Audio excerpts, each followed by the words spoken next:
પોતે પુરવાર થયા છે અને જે અંદરમાં ક્રાઉન તાજ કાણો પૈસો કેમ મૂકવામાં આવ્યો? આ ભગવાન ભગવાન ભગવાન બધા જ કહે છે. ભગવાન એટલે શું? અર્થઘટન પણ સમજતા નથી. ભગ એટલે સીધા કાણું થાય છે.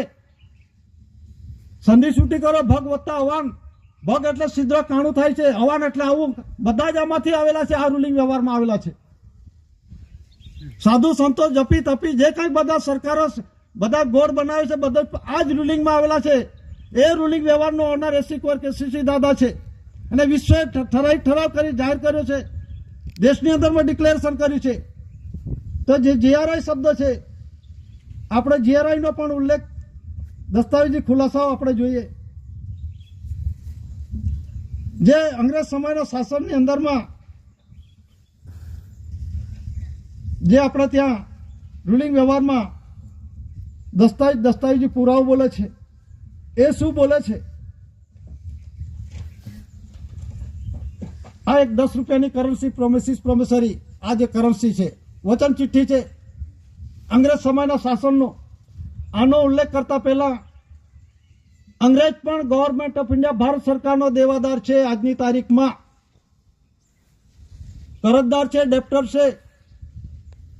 કયા આધાર પર આપણે કહી શકીએ તો આ છઠ્ઠો જોર છે અંગ્રેજ સમયના શાસનની અંદરમાં આપણા દેશની અંદરમાં એમનું શાસન હતું. રાજા જોર્જ કહેવામાં આવે, એમ્પરર કહેવામાં આવે, એટલે કે રાજા ગણાતા હતા અને એના હાથ નીચે આ શાસન હતું. અને દુનિયાની અંદરમાં જે શાસન હતું એ અંગ્રેજના તાબા હેઠળ આખા દુનિયા પર હતું એમનું શાસન. તો તે સમયની આ જે 10 રૂપિયાની કરન્સી છે એ શું કહેવા માંગે છે? એક ઉપર લખ્યું છે ગવર્મેન્ટ ઓફ ઇન્ડિયા, અંગ્રેજી લિપિમાં લખેલું છે અને એમાં છઠ્ઠો જોર્જ મૂકવામાં આવેલો છે અને નીચે લખ્યું છે I promise to pay the bearer the sum of 10 rupees on demand at any office of issue. નીચે લખ્યું છે for the government of India, Bharat સરકાર. એટલે ભારત સરકાર વતી હું શાસન મેં કર્યો છે. તો ભારત સરકાર પાસેથી જે કંઈક ઉત્પત્તિ આ દેશનો અટમટ ધાતુધન સંપત્તિ જે કંઈક મેં વાપર્યું છે એનો મેં કરજ દીધું છે. આ કરન્સી ક્રમાંક નંબર બોલે છે, આંકડો આમ નામ નથી મૂકી દીધો. કરન્સી ક્રમાંક નંબરની અંદર પણ જુઓ, એનું બંધારણ પણ જુઓ તો કરજ કેટલું લીધું છે. તો આ જે કરન્સી ક્રમાંક નંબર લખેલો છે D69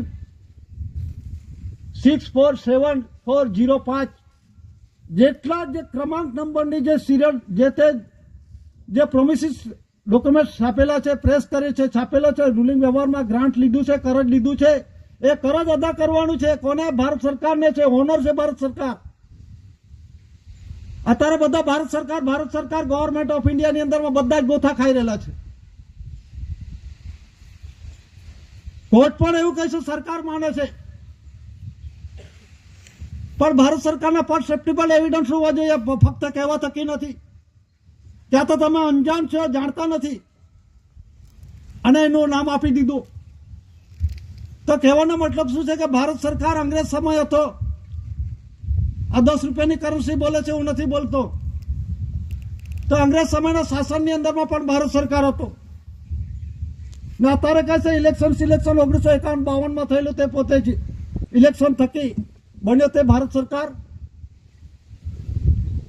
એના ભારત સરકાર કેમ માની લેવાય? એ પહેલા કોણ હતો ભારત સરકાર? તે ખુલાસા કરો.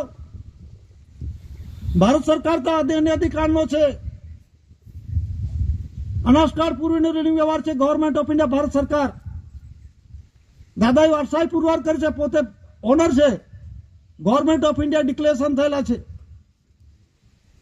નોન જ્યુડિશિયલ પુરાવા અને જ્યુડિશિયલી પુરાવો પણ 64 ધરી રાષ્ટ્ર 142 ડેલિગેટ્સો એ પ્રમાણે સર્વમાન્ય કર્યું છે. તો જે ગવર્મેન્ટ ઓફ ઇન્ડિયા ભારત સરકાર છે કહેવાનો મતલબ આ ઇલેક્શન 51-52 થયું ત્યારે એનો ચૂંટાયેલો વડો એ ભારત સરકાર કેવી રીતે બની ગયો? એ તો કેન્દ્રનો વડો છે, પ્રાઇમ મિનિસ્ટર બને છે. તે ભારત સરકાર કયા આધાર પર બોલે? જો કોઈ બનતો હોય તેના પુરાવા રજૂ કરે કે બંધારણનું ખબર નથી.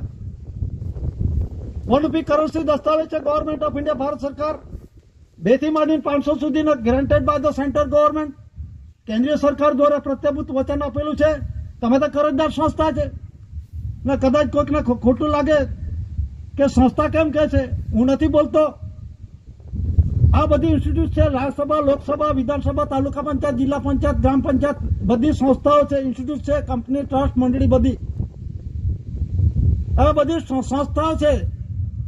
હવે આની અંદરમાં જે 15 ઓગસ્ટ 2015 ની અંદરમાં આ રાષ્ટ્રપતિએ ડિક્લેરેશન કર્યું છે એનો ખુલાસો છે. હું નથી બોલતો, એના આધારે મેં કહું છું કે લોકસભા એ સંસ્થા છે, રાજ્યસભા સંસ્થા છે, એ સરકાર નથી. સંસ્થાનો વડો પ્રાઇમ મિનિસ્ટર થાય છે, એ ગવર્મેન્ટ ઓફ ઇન્ડિયા ના થઈ શકે. તો આમાં જે લખવામાં આવ્યું છે, સંસદ રાજકીય અખાડો બની ચૂકી છે, રાષ્ટ્રપતિ બોલે છે. સંસદ કેવું છે, મારામારી કરવા માટેનો, મલ્લયુદ્ધ કરવા માટેનો અખાડો બની ગયો છે એમ કહેવા માંગે છે. ચાલે છે કે ના? અત્યારે હું વાંચો, તું વાંચો, બધું ચાલે છે. પણ એમાં નીચે લખેલું છે, નવી દિલ્હી રાષ્ટ્રપતિ પ્રણવ મુખર્જી 69માં સ્વતંત્ર દિવસની પૂર્વ સંધ્યાએ રાષ્ટ્રજોગ સંદેશ આપી 100 દેશવાસીઓને શુભેચ્છા પાઠવી હતી. તેમણે જણાવ્યું કે લોકતંત્રની આપણી સંસ્થાઓ દબાણમાં છે. ચલો હવે સાચું કોણ? કદાચ કોકને ખોટું લાગતું હોય તો તારીખ જોઈ લેજો. 15મી ઓગસ્ટ 2015 એટલે 2014ની અંદરમાં 15મી ઓગસ્ટના આગલે દિવસે સાંજે રાષ્ટ્રજોગ પ્રવચન રાષ્ટ્રપતિ કરે છે. એનું આ ડિક્લેરેશન કરવામાં આવ્યું છે. આ પેપરની અંદરમાં જાહેર થયેલું છે 15મી ઓગસ્ટ 2015ના રોજ. એ શું કહે છે? લોકસભા સંસ્થા કહે છે. સંસ્થાનો વડે સરકાર કેવી રીતે બની ગયો? ને ભારત સરકાર તો આદિ અને અધિકાર છે, દસ્તાવેજ બોલે છે, હું નથી બોલતો. અંગ્રેજ હતો. અંગ્રેજ ક્યારે શાસન કર્યું આ દેશમાં? 1600 થી 1947 સુધી. આજે 347 વર્ષ શાસન કર્યું. એટલે કે પહેલા મરી મસાલાના તેજાના માટે વેપાર માટે આવેલા અને એમને ઈસ્ટ ઇન્ડિયા કંપનીની સ્થાપના કરી કલકત્તા ખાતે. અને પછી મહારાણી વિક્ટોરિયાએ બોલાવી લીધા. શા માટે બોલાવ્યા? કે તમને મરી મસાલાના તેજાના વેપાર માટે મોકલ્યા હતા. તમે કંપની સરકાર બની, દેશની અંદર વહીવટ કર્યો. એટલા માટે ફરી બોલાવ્યા અને એના પછી 99 વર્ષના પટે લખાયો. ઘણા મગજની અંદરમાં છે, પટે કોણ લખ્યો, કોણે લખાયો, કોણે લખી આપ્યો? તમે માની પેટની અંદરમાં નીકળે તેનું બંધારણ તો ખુલાસો ખબર નથી તમને. પટ્ટાની વાતો કરો છો. તમને ખબર છે મુદત વિધિ મુદત બારનું જે દીકરો કે દીકરીનું બંધારણ આવે છે, મુદત વિધિ મુદત બાર કોઈ કાર્ય કોઈ રોકી શકશે ખરો કે? એ પટ્ટા બધાને લાગેલા છે. મને કે તમને બધાને જ પટ્ટા લાગેલા છે. અને તમારે 99 વર્ષના પટ્ટા લાગેલા છે. કોના? હા, કોડવાળાને, COD.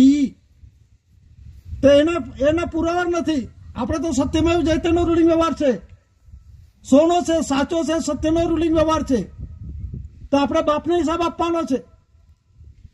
પણ જે આજે પટ્ટા લાગેલા છે, અંગ્રેજને પણ 1848 થી 1947 99 વર્ષના પટ્ટા લાગેલા.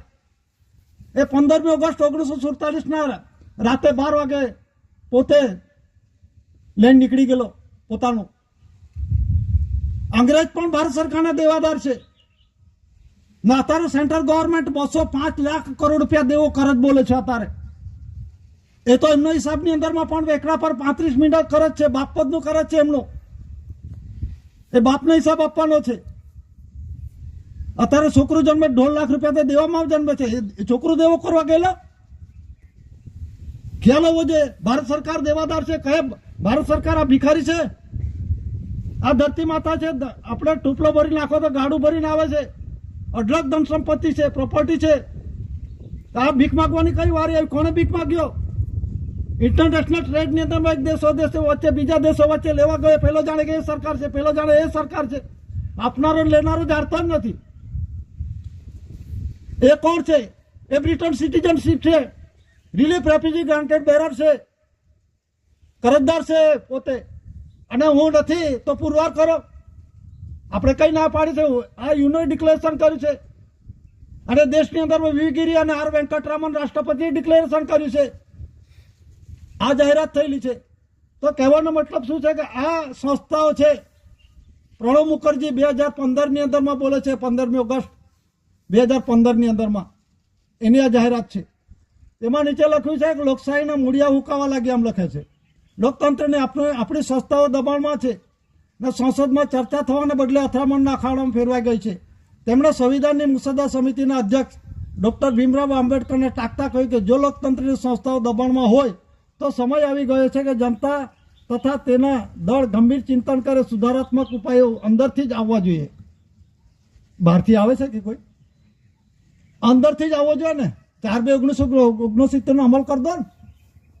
હું નથી કહેતો લેન્ડ ઓનર રૂલ્સ બોલે છે, ગવર્મેન્ટ ઓર્ડર 2 બોલે છે 4/2/1969, એ પ્રમાણે અમલ કરી દો. લડાઈ ઝઘડો ક્યાં રહ્યો? તો કહેવાનો મતલબ જીઆરઆઈ છે, જ્યોર્જિક્સ રેક્સ ઇન્ડિયા. આ દસ્તાવેજ પણ બોલે છે જીઆરઆઈ.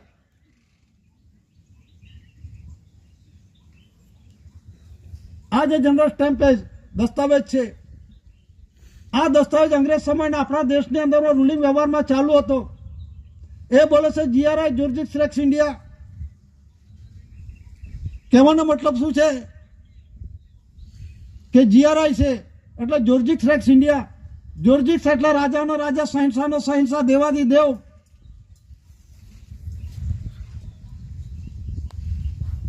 સરકારોનો સરકાર. કોણ છે તે ઇન્ડિયાનો છે. ઇન્ડિયાનો કોણ છે? એ ચૂંટાયેલા એમાં સિલેક્શન નથી થતું. આ પુરવાર કરવું પડે છે. ભારત સરકારનું ઇલેક્શન નથી થતું. આ પણ જાણી લો તો ભારત સરકાર કેવી રીતે બને.